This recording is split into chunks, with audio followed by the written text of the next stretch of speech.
శ్రీమాత్రే నమః. అందరికీ నమస్కారం. అదే సమయమున మహదైశ్వర్యవంతుడకు సింధుదేశపు రాజు జయద్రథుడు సైన్యాసమేతుడై ఆ మార్గము నుండి వెళ్ళెను. వేదధ్వనులు విని ముని ఆశ్రమమునకు వచ్చెను. పుణ్యాత్ములకు మునుల వేదఘోష విని జయద్రథుడు వెంటనే రథము నుండి దిగెను. ఆ మునులను దర్శించు ఆశతో అక్కడికి చేరును. అప్పుడు జయద్రథుడి వెంట 2 సేవకులుండిరి. మునులు వేదపఠనము చేయుట ఎందు లగ్నమై ఉండిరి. అతడు అక్కడనే కూర్చొనెను. ముని సమూహము చేత నిండి ఉన్న ఆశ్రమమునందు మహారాజుకు జయద్రథుడు చేతులు జోడించి కొంతసేపు కూర్చుని ఉండెను. ఇంతలో అక్కడ కూర్చుని ఉన్న ఆ రాజుని చూడుటకు చాలామంది స్త్రీలు ముని భార్యలు వచ్చిరి. వారి నోటి నుండి ఇతడెవరు అను మాట వినిపించుచుండెను. ఆ స్త్రీలలో ద్రౌపది కూడా ఉండెను. ఆమె సౌందర్యవతి అగుట వలన ఆమె 2వ లక్ష్మి వలె కనిపించుచుండెను. ఆమె మీద జయద్రథుని దృష్టి పడెను. దేవకన్య వలె కనిపించుచున్న ఆ సుందరి ద్రౌపదిని చూసి జయద్రథుడు ధ్యౌమునితో ఇలా అడిగెను. సుందరమైన ముఖము కలిగి తెల్లని రంగులో ఉన్న ఈ స్త్రీ ఎవరు? ఈ సుకుమారి ఎవరి భార్య? ఈమె తండ్రి ఎవరు? ఈమె పేరేమి? బ్రాహ్మణదేవా, రాజకుమారి వలె అనిపించుచున్నది. ఎట్టి పరిస్థితిలోనూ ఈమె మునిపత్ని కాదు అని అనెను. దౌమ్యుడు ఇలా అనెను. సింధుదేశ పరిపాలకుడు ఒక మహారాజా, ఈమె పాండవుల భార్య ద్రౌపదీదేవి.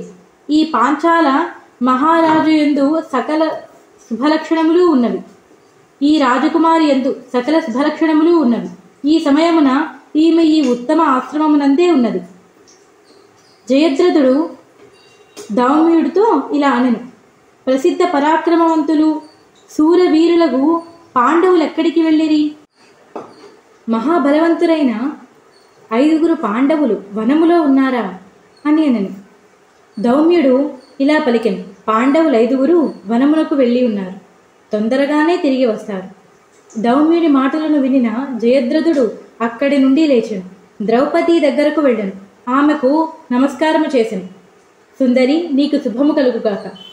ఈ సమయమున నీ పతిదేవులు ఎక్కడ ఉన్నారు? మీరు వనవాసము చేయుచు 11 సంవత్సరములు గడిచిపోయినవా అని అడిగాను. ఇప్పుడు ద్రౌపది ఇలా సమాధానమిచ్చాను. రాజకుమార, మీకును శుభము కలుగుగాక. ఆశ్రమమునందే ఉండుము. ఇప్పుడే పాండవులు తిరిగి వస్తారు. ద్రౌపది ఇలా చెప్పగా చాలా పాపియగు ఆ రాజు చాలా మునులను అనుసరించి ద్రౌపదిని అపహరించుటకు ఆలోచించను. కనుక బుద్ధిమంతులైన వారెవ్వరూ ఇతరులని నమ్మరు. ఈ విషయములో బలిచక్రవర్తిని మనం ప్రమాణముగా తీసుకోవలను. బలిచక్రవర్తి ధర్మాత్ముడు, సత్యప్రతిజ్ఞుడు, యజ్ఞము చేయుట యందు ఇష్టము కలిగినవాడు, దానగుణ సంపన్నుడు. అతను ఎప్పుడు అధర్మము చేయువాడు కాదు. కానీ శ్రీహరే అతనిని వంచుటకై వామనుడి వేషము ధరించెను.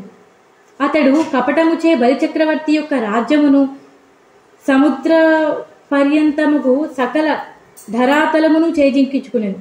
తరువాత అతడిని పాతాళమునకు పంపివేశాను. ఇలా చెప్పాను. మిగతాది తర్వాత ఏం జరిగిందనేది తెలుసుకోవడం కోసం నెక్స్ట్ పార్ట్ వినండి. ఈ పార్ట్ ఇక్కడితో సమాప్తం. ఈ దేవీ భాగవత కథలు మరికొంతమందికి చేరడం కోసం ఛానల్ని లైక్ చేయండి. కొత్తగా చూస్తున్న వారైతే సబ్స్క్రైబ్ చేసుకోండి. పక్కనే ఉన్న బెల్ సింబల్ని ఆన్ చేసుకోవడం మర్చిపోకండి.